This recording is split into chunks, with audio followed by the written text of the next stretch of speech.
Hi everyone, welcome back to the 100-day series of Heal Your Inner Child.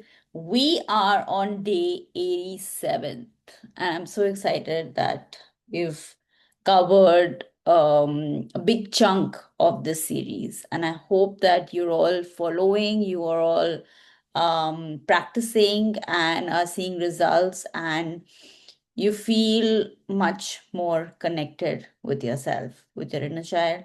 And you're also able to work with the inner parent in your current present adult life, and are able to be with yourself every moment, right? Because the whole purpose of this series is for you to really understand your own magic, those parts of you that were wounded, left out, abandoned, right? And those parts of you that you were not able to give the kind of attention that you wanted to. Now you bring them to awareness, right? Bring them to light, and you work with them and you move forward with that, right? And once you've integrated these various parts of you, you become whole. And when you become whole, you become the magic.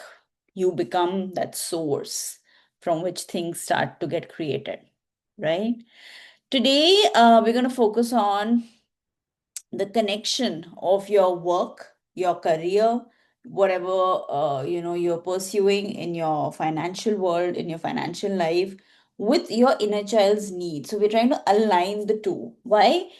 Like, so in the past few videos, we've been working on how adult relationships, right? How you show up in your life today is going to get affected by how your inner child has been, right? And how so the more you work on certain aspects of your inner child, the more better results you'll see in your career, in your relationships, in your, all areas of your life. So this has been a personal experience where I've seen folks who have not probably either worked with their inner child, or there are certain aspects of themselves that they are hiding, or that they are not truly aware of. And therefore what happens is that a lot of these folks have messiah complex, especially when it comes to work environment, right? So they want to, number one, either rescue you, right? Or they want to be there to help, right? Now what happens is, now this is what I've learned from not just looking at folks and being treated a certain way, but in my own journey, as say a manager, or as say, somebody who has a team, right? Now what I noticed was that, or somebody told me that a good leader creates more leaders, right? And when I heard this, right, for the first time, or at least when I wanted to implement it in my life, it took me a while, folks, to actually be able to do justice to this sentence, right, to this statement.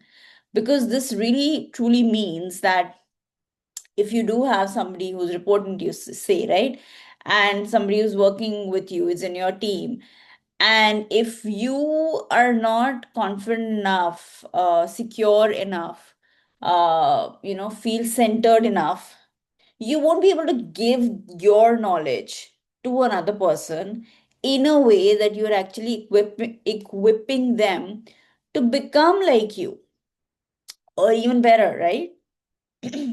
And that this Vishnu thinking, which is of helping other folks becoming better than you. Yeah.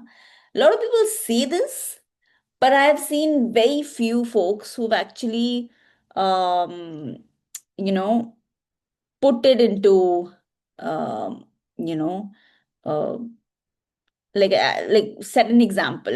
I've seen very few folks do that, right? And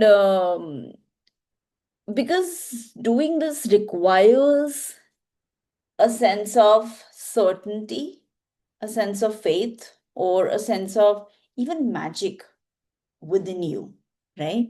Because when you have that, then you're able to provide, then you're able to serve others, right?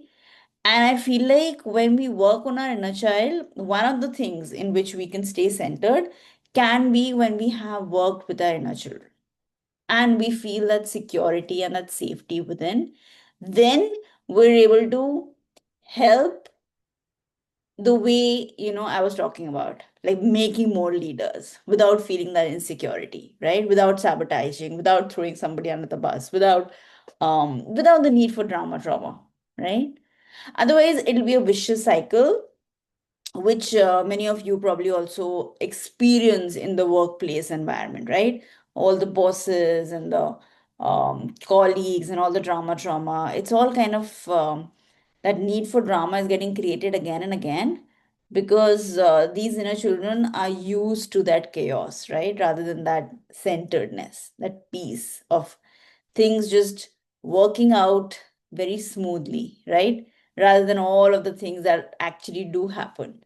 So that's the importance of working with our inner child, right? And working with our inner child and um, uh, focusing on those issues specifically when it comes to your career or workplace, right? Having said that, let's start with the exercise today. So close your eyes and take a deep breath in. Three long deep breaths.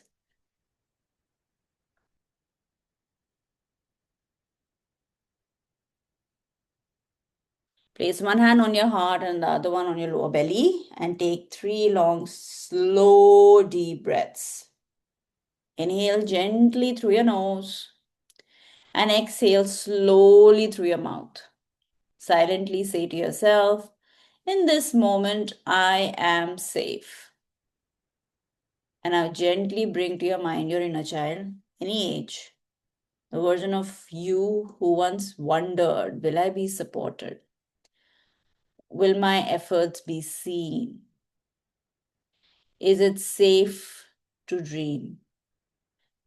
See them sitting beside you. Softly say to them, you don't have to earn love through exhaustion anymore. You don't have to choose survival over joy. I'm listening to what you need. Now ask your inner child without any pressure or expectation, what do you need from my work or career to feel safe? What makes you feel anxious or unseen when I work? What kind of work feels kind, nourishing, or exciting to you? Pause. Let the answers arise as sensations, images, emotions, or words, right? There's no right or wrong here.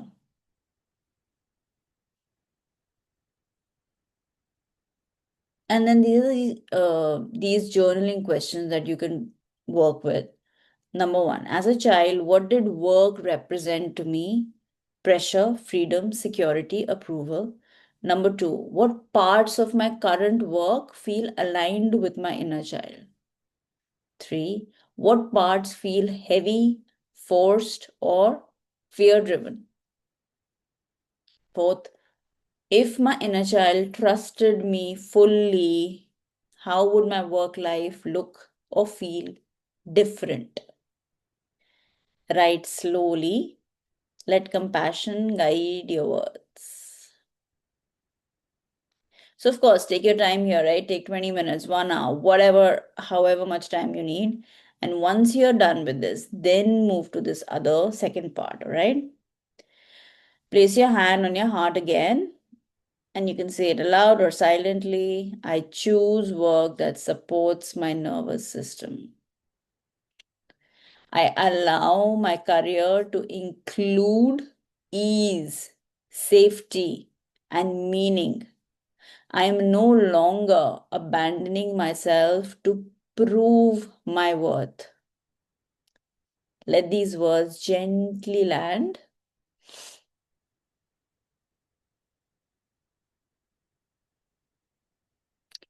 And then to end the practice, you can ask your inner child, right? What is that one small shift today or this week that would honor my inner child at work, right? It could be setting a boundary. It could be allowing rest without guilt. It could be choosing alignment over approval, whatever it is, it'll be right for you. Yeah. Because, folks, what happens is that when we have a wounded inner child, now, of course, there can be a gazillion examples, but one of the examples could be that you're still looking for that guide, that adult, right? That responsible parent that you didn't have as a child. And then you start looking up to your boss, maybe, to your colleague, maybe, right? And now you start looking at them like a parent, right? Rather than a boss.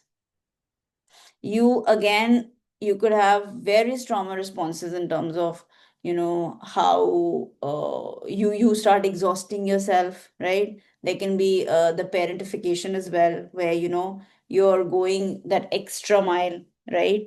So there can be so many examples of how a wounded inner child or not a healed one can show up it at your workplace, right? So there are different aspects. When you're doing this exercise, try and see what's coming up for you, because for your specific inner child, you would know best, and then work with that. Yeah.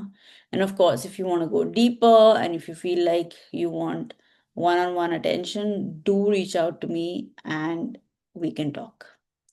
Till then, signing off. I will see you all tomorrow. Signing off, Anisha Dutt from Zarya Healings.